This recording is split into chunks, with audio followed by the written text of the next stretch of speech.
Cinquième catégorie de personnes, ton mari. Là, ici, je vais parler aux femmes. Ton mari.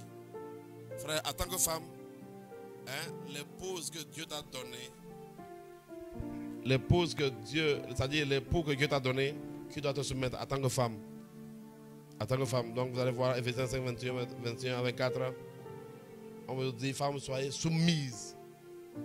Soyez soumises. C'est-à-dire que Dieu a donné à l'homme l'autorité sur la femme. Mais aujourd'hui, vous allez voir que les mouvements féministes sont tout gâtés. Il y a plein d'histoires que je ne vais pas aller dans ce détail-là. Si tu es une femme, sache que ton mari là. Moi, je dis souvent à beaucoup de sœurs à l'église que quand tu veux te marier là, c'est que tu es venu pour avoir un chef. Mais beaucoup de filles ne voient pas ça. Hein. Quand elles veulent se marier, elles voient la robe de mariage, la chanson. C'est-à-dire,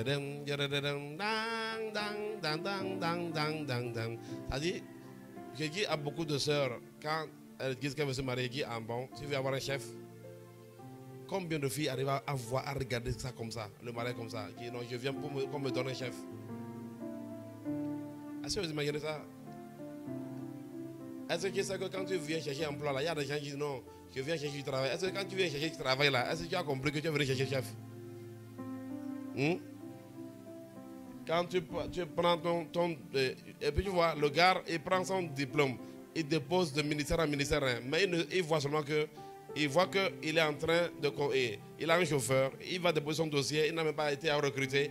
Mais dans sa tête là, il voit qu'il a un chauffeur, on lui a donné un gardien à la maison, et il voit que lui-même, il est vraiment derrière le véhicule en tant que boss. Mais il ne voit jamais qu'en vérité, là, dans sa bosscologie, si vous pouvez m'excuser le terme, lui aussi il a un chef. Au lieu de regarder, il voit plutôt qu'il a un gardien et un chauffeur, mais il ne voit pas que non, qu'en vérité, lui-même là, il a un chef. Il faut plutôt voir ça, les vraies choses, regardez les vraies choses. Ne regardez pas seulement les choses qui vous intéressent, regardez aux choses réelles. Parce que lorsque tu auras le véhicule, le gardien et le chauffeur, tout ça là, il y aura quelqu'un aussi qui est sur toi, qui va te dire à gauche, à droite, monte, descend. Alors nous sommes là, il n'est pas encore 16 heures. Les gens sont au service, sous commandement, sous ordre. Et tu vas voir des gens là, tu les vois dans les services là, ils lorgnent les gens, ils font... Est-ce que c'est moi qui t'ai envoyé là-bas? C'est nous qui t'avons envoyé, c'est toi qui as amené ton dossier. Quel est le problème alors? Quel est le problème aujourd'hui? Apprenons à assumer nos responsabilités, mes frères. Assumons nos responsabilités. Alors j'aimerais dire à toutes les femmes que... D'abord, j'aimerais dire à toutes les jeunes filles que quand vous voulez vous marier, sachez que vous êtes venus pour qu'on vous donne un chef. Parce que la Bible dit clairement que l'homme est le chef de la femme. Comprenez ça? Alléluia. Et j'aimerais dire vraiment à toutes les femmes qu'on a établi ton mari. C'est-à-dire ton mari est quelqu'un qu'on a établi sur toi. Quelqu'un dont tu dépends. Et c'est à cause de ça qu'il ne faut pas prendre n'importe quoi comme mari aussi. C'est ça la vérité. Parce qu'aujourd'hui, là, il suffit de se marier pour se marier. Il faut bien regarder. Il faut bien regarder. Si, vous même imaginez si c'est le diable qui est ton chef. Ça, on imagine.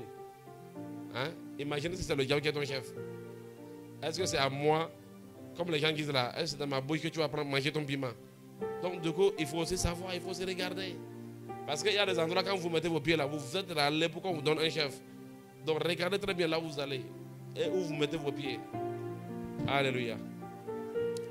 Alors que Dieu soit loué. Alors, n'oublions pas le contexte. Vous savez, ce pourquoi nous sommes là au fait aujourd'hui, c'est de nous aider ensemble en tant qu'enfants de Dieu à avoir un rang élevé dans le royaume. Et sachant que pour que nous ayons ce rang élevé, Dieu nous dit quoi? Il faut qu'on se rabaisse. Et tu vas se rabaisser quoi? Tu vas te rabaisser devant le vent. Tu vas te rabaisser quoi? Devant ta table de bureau? Non. Il y a des humains devant qui tu dois te rabaisser. Il y a des humains devant qui? Quand on dit vous rabaissez, les gens, je ne sais même pas ce que les gens s'imaginent. Quand on dit que celui qui se rabaisse là, c'est quoi? Ce qui va te rabaisser, c'est quoi? Face à la montagne ou bien c'est un arbre? Quand on dit se rabaisser, c'est vis-à-vis de quelque chose. Et si vous avez compris l'enseignement d'aujourd'hui, là, sachez qu'il y a des gens qui doivent te rabaisser devant ton mari. Yes. Ça veut dire que on dit que la femme et l'homme et la femme sont un, mais qui doit te rabaisser. C'est comme Jésus-Christ. Hein. On dit qu'il n'a pas arraché d'être égal à Dieu, mais il s'est humilié lui-même. Il s'est humilié. On dit que Jésus n'a pas regardé comme une proie. Il n'a pas vu que je suis égal à Dieu. Donc ici, il ne s'agit pas d'égal, mais qui est le chef? Alors, si tu as un chef, rabaisse-toi. Tout ce que Dieu t'a donné comme chef, aîné, parent, rabaisse-toi. Quand on dit celui qui se rabaisse là, c'est de ça que Dieu parle. Rabaisse-toi. Il ne parle pas de ceux qui se rabaissent face au vent ou bien à la tempête ou bien face à un arbre. Il parle des humains. Rabaisse-toi. Et c'est ce que Jean-Baptiste a fait. Jean-Baptiste dit, il faut qu'il croisse et que moi je descende.